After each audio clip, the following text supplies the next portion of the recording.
Hello दोस्तों, हमारी आज की इस कहानी का नाम है अंतर्दूत। शिल्पा जैसे ही घर के लिए निकल ही रही थी, उसका फोन बज उठा। दूसरी तरफ उसकी माँ थी। वो रोते रोते कह रही थी, बेटा कहाँ हो, जल्दी से घर आ जाओ। तुम्हारे पापा को पता नहीं क्या हो गया है। उन्हें छाती में बहुत तेज दर्द हो रहा है और अचेत सो गए हैं। बदन भी बिल्कुल ठंडा पड़ गया है। बस तू जल्दी से आ जा। मुझे कुछ समझ नहीं आ रहा है। शायद अचानक दिल का दौरा पड़ा है। मैं अकेली हूँ, क्या करूँ। शिल्पा के पैरों तले से मानो जमीन ही निकल गई। कई दिनों से पापा से मिलने का कार्यक्रम बना रही थी, किंतु व्यवस्था के चलते हर रविवार निकल जाता था घर के काम काज निपटाने।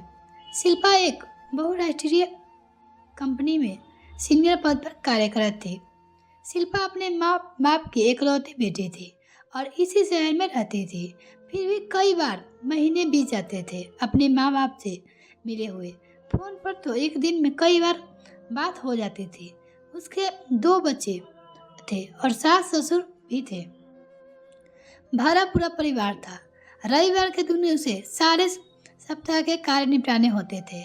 बच्चों की जरूरतों को पूरा करना, घर का रख रखाव करते दिन कहाँ उड़ जाता पता ही नहीं चलता था। अगर कोई मेहमान आ जाए तो बस फिर तो सब काम ही रह जाते थे। आज माँ ने से पिताजी की अचानक तबीयत खराब हो जाने की खबर से वो टूट सी गई थी। उसने तुरंत एम्बुलेंस के लिए अस्पताल में फ़ोन किया और टैक्सी लेकर अपने मायके की तरफ निकल गई। रास्ते में वो सोच रही थी कि हम अपनी व्यवस्था के कारण कितने उलझ रह जाते हैं अपने कामों में, और अपने का सही तरह से ध्यान भी नहीं रख पाते। एक अंतर्दर्द ने जिसे हर काम काजी महिला आज घिरी रहती है, शिल्पा को भी घिर लिया था। सबको खुश रखने की कोशिश में आज की कामकाजी महिलाओं एक मशीन बनकर रह गई है। उसे खुद भी पता नहीं। वह मन से ही प्रार्थना कर रही थी कि भगवान करे पापा को समय पर मेडिकल सहायता मिल जाए और सब कुछ ठीक हो जाए। उसने फोन पर ही डॉक्टर और अपने पति मोहन से भी बात कर ली थी। जैसे वो घर पहुंची, एम्बुलेंस भी एक डॉक्टर के साथ वहां पहुंच चुकी थी। तुरंत पिताजी को एम्बुलेंस में शिफ्ट किया और अस्पताल के लिए वे सब रवाना हो गए। शिल्पा भी माँ के साथ एम्बुलेंस में ही बैठ गई।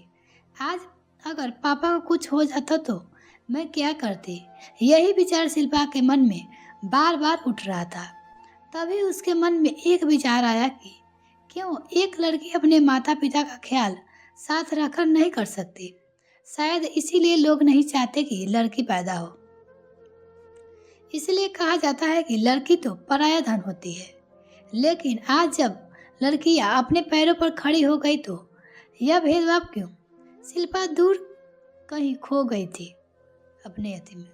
शिल्पा के पिताजी सरकारी दफ्तर में उच्च पद पर कार्यरत थे। अभी उनके रिटायरमेंट को 5 साल बाकी थे। वे बहुत ही अनुशासन प्रिय व्यक्ति थे और शिल्पा पर अपनी जान छिड़कते थे। रोज फोन पर दिन में 2 बार उसकी अपने माता पिता से बात हो जाती थी, पर वो ज्यादा उनसे मिलने नहीं जा पाती थी। एक छुट्टी का दिन होता, उसी दिन सारे सप्ताह के काम निपटाने होते हैं। स्कूल के दिनों से ही पापा ने उसे व्यायाम की आदत डाल दी थी।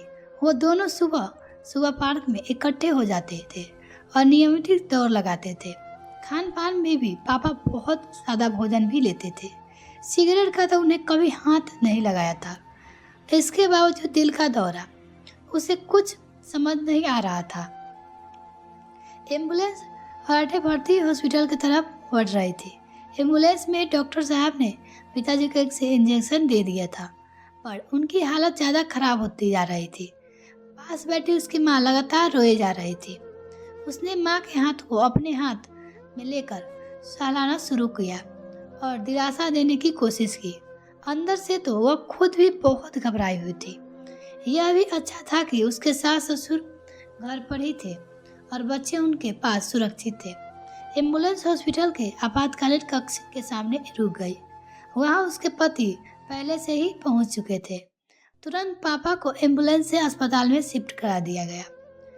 उनके डॉक्टर पहले से ही उनकी प्रतीक्षा कर रहे थे। तुरंत उपचार शुरू कर दिया गया। उन्हें वास्तव में दिल का दौरा ही पड़ा था। लेकिन राहत की बात यह थी कि यह दौरा हल्का था।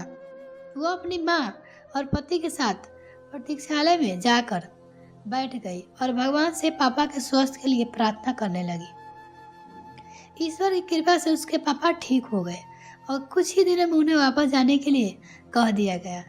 जिस दिन उन्हें वापस जाना था, शिल्पा के मन में कुछ ऐसा था जिसे वह चाहते हुए कह ना पा रही थी। इसी वजह से वह कुछ अनमनी सी थी। पापा को वापस ले जाने के लिए उसके पति अपने माता पिता को साथ लेकर अस्पताल पहुंच तो गए। शिल्पा को आश्चर्य हुआ क्योंकि पहले तो ऐसा कोई कार्यक्रम नहीं था, लेकिन जब टैक्सी वालों को उन्होंने अपने घर का पता बताया तो शिल्पा की आंखें भर गई। और जब उसके सास ससुर ने भी आंखों ही आंखों में अपनी सहमति जता दी तो आंखों में खुशी आ गई। मिलते हैं नेक्स्ट वीडियो में, तब तक के लिए बाय। Thank you.